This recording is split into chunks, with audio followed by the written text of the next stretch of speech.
স্কুলে অনেক হোমওয়ার্ক জমে গেছে, তুমি করেছো? হ্যাঁ মারছি। আমার কি কথা তুমি শুনছো না টিপু? মার। ফোনটা দাও টিপু, পড়তে বসো। দেখো কত হোমওয়ার্ক আছে, কত পড়া আছে, বার করো।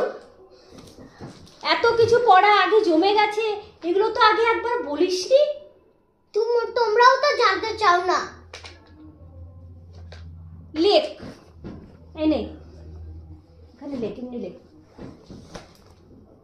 দা Ronnie is wake up with a কি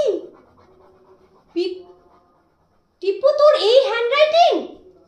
হ্যাঁ, এটা তো হ্যান্ডরাইটিং হচ্ছে।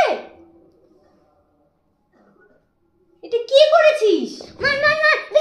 আমি পজ করেছিলাম। ও হ্যাঁ, আমি তো পজ করে তো আমি বেঁচে যাব। ইয়েস, আমার কাছে পুরো ফুল হেলথ আছে। ফোনটা দাও। বল তারপর। আমি পুলিশকে বলে দেব, কিন্তু তুমি আমাকে ফোন দিচ্ছ না, আর তোমরা আমাকে অনেক মারছো। কি বলছিস কি টিপু তুই? এবার পুলিশকে